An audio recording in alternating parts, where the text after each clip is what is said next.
Michel Seymour, département de philosophie, Université de Montréal. Il est maintenant devenu habituel de dire que la démocratie ne doit pas se réduire à un vote à tous les 4 ans. En plus de la démocratie représentative, il faut une démocratie participative, dit-on. Mais la participation des citoyens ne doit pas être concrétisée n'importe comment. Elle doit aussi respecter certaines règles de la démocratie délibérative. Et tout cela ne doit pas nous faire oublier d'améliorer la démocratie représentative elle-même. On pourra exiger alors la mise en place d'un système partiellement proportionnel. On peut imaginer des élections à 2 tours et des élections à date fixe. On doit en principe autoriser les référendums d'initiative populaire. Et puis, si l'on adoptait la terminologie marxiste, il faudrait compléter ce tableau en distinguant la démocratie formelle de la démocratie réelle, cette dernière recouvrant des aspects que nous associons désormais à la justice sociale. Aurait-on alors épuisé le sujet, fait le tour de la question? Je pense que non. Nous avons encore escamoté le peuple. Nous avons oublié la volonté populaire, le droit à l'autodétermination des peuples. Voilà un aspect essentiel de la démocratie qui ressort lorsque l'on se retrouve dans un État multinational ou dans des organisations supranationales. S'il faut tenir compte des citoyens eux-mêmes lorsqu'il est question de démocratie à l'intérieur d'une société, il ne faut pas oublier de tenir compte des intérêts du peuple, surtout si ce peuple se trouve inscrit dans un État où cohabitent plusieurs peuples, ou lorsqu'il se trouve rassemblé avec d'autres peuples dans la grande famille des peuples. La question se pose toutefois d'emblée. La démocratie des peuples ne se réduit-elle pas à la démocratie au sein des peuples? La volonté du peuple n'est-elle pas, après tout, la somme ou l'agrégat des volontés individuelles? Eh bien non. Il ne faut pas confondre les intérêts d'un orchestre avec les intérêts des musiciens au sein de l'orchestre. Et si l'on dit cela, ce n'est pas pour affirmer que les intérêts de l'orchestre relèvent du chef d'orchestre. Il ne s'agit pas de faire reposer la volonté du peuple sur l'interprétation qu'une certaine élite s'en fait. Les élites ne savent pas plus que le peuple ce qui est bon pour le peuple. Mais même si tous les citoyens sont appelés à se prononcer sur les intérêts du peuple, les intérêts dont il est question sont les intérêts du peuple. Les citoyens ne doivent pas ramener les intérêts du peuple à leurs intérêts individuels. Ils ont certes à se poser constamment des questions concernant leurs propres intérêts individuels ainsi que concernant les intérêts individuels des autres citoyens. Mais ils doivent aussi s'interroger concernant les intérêts de leur peuple, de même que concernant les intérêts des autres peuples. Ce sont là des questions très différentes qui sont tout autant essentielles. Nous ne sommes pas des atomes. Aucun être humain n'est une île. Nous avons alors en fait une double nature.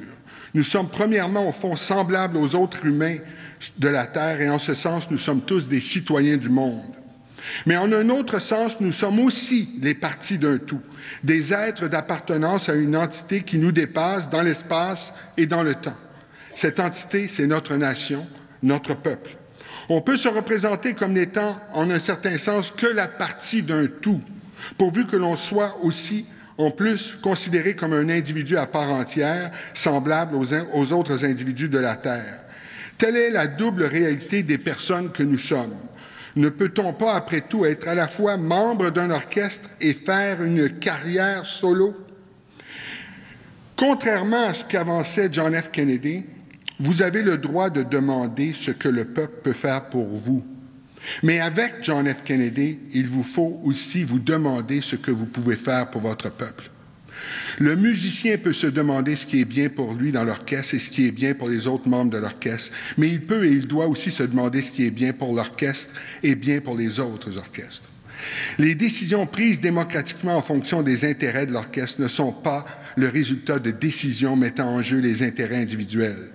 Si la volonté du peuple est d'une certaine manière agrégative, il s'agit de l'agrégat des interprétations concernant les intérêts du peuple lui-même et non concernant les intérêts des citoyens. La volonté du peuple peut impliquer des contraintes, des obligations, des devoirs que les membres peuvent s'imposer volontairement. Ces contraintes peuvent être acceptables même si elles vont à l'encontre de certains intérêts individuels, pourvu que les limites imposées aux libertés individuelles soient raisonnables. En somme, il n'y a pas que les libertés négatives qui impliquent de ne pas être dérangé dans sa liberté par autrui. Il y a les libertés positives qui impliquent des responsabilités assumées pour faire fonctionner la société. Il n'y a pas que la liberté des modernes caractérisée par nos chartes de droits et libertés. Il y a aussi la liberté des anciens caractérisée par des devoirs et des responsabilités. Il n'y a pas que la liberté des individus, il y a aussi la liberté des peuples. La démocratie exige que l'on parvienne à concilier les intérêts des personnes avec les intérêts des peuples. La démocratie est le respect de l'autonomie de tous les agents. Mais dans une société multinationale, il faut aussi tenir compte de l'autodétermination des peuples. La démocratie requiert aussi la liberté des peuples. La démocratie exige une politique de la reconnaissance de l'ensemble des agents au sein de la société. Mais les peuples sont tout autant que les personnes des agents moraux et comme les personnes, ils ont besoin aussi de reconnaissance. Or, si plusieurs citoyens rayonnent à l'étranger, plusieurs citoyens québécois rayonnent à l'étranger et poursuivent une carrière florissante sur les diverses scènes du monde, le peuple du Québec, lui, est encore absent sur la scène internationale. Et il est en mal de reconnaissance.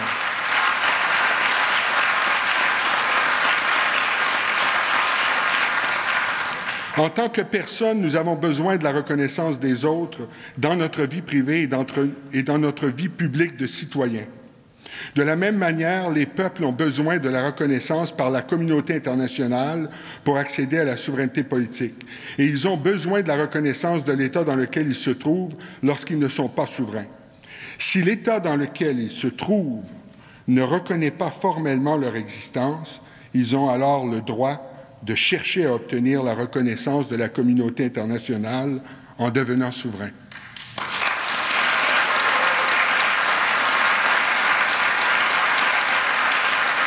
J'ai, par le passé, contribué bien modestement à faire avancer cette cause. Mais depuis quelques années, je me suis mêlé aussi à d'autres combats. Je me suis porté à la défense de la chaîne culturelle de Radio-Canada pour contrer l'inculture déchaînée radio-canadienne. Je me suis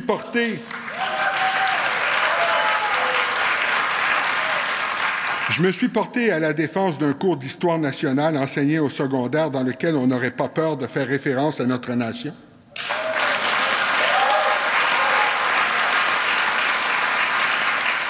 Je me suis battu en faveur d'une conception inclusive du peuple qui reconnaîtrait en même temps la diversité culturelle au sein de ce peuple.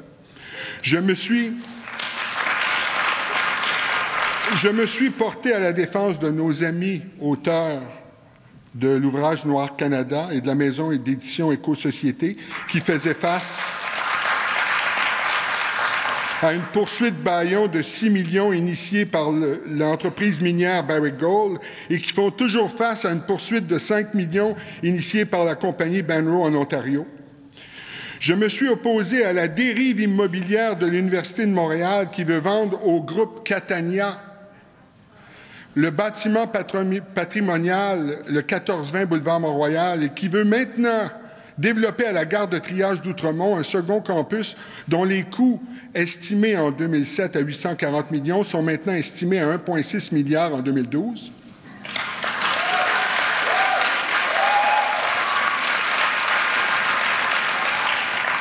Je m'associe depuis peu à tous les groupes citoyens qui se battent pour la démocratie à l'échelle municipale et qui s'opposent au projet de loi 47 du gouvernement libéral visant à créer des zones franches d'approbation référendaire permettant au conseil de ville de modifier le zonage de bâtiments patrimoniaux sans avoir à enclencher un processus d'approbation référendaire.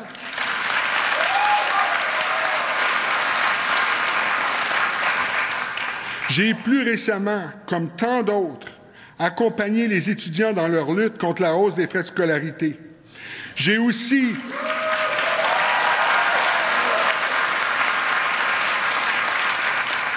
J'ai aussi dénoncé la conception entrepreneuriale de l'université.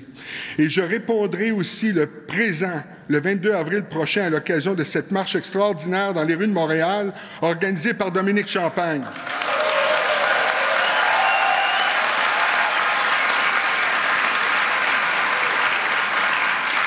Bon, alors, vous allez me demander, mais qu'est-il advenu de mon implication dans le combat pour la souveraineté de notre peuple? Et je vous répondrai qu'elle se poursuit au travers de toutes ces luttes particulières.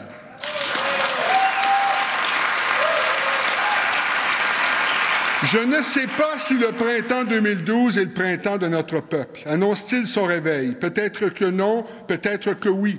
Mais chose certaine, il ne faut pas cesser de se battre, car ce combat est un combat pour la démocratie. La souveraineté des peuples est aussi une affaire de démocratie. La définition classique de la démocratie stipule que celle-ci est la souveraineté exercée par le peuple. Mais l'accession d'un peuple à sa pleine et entière souveraineté est aussi une manifestation de la démocratie. Merci.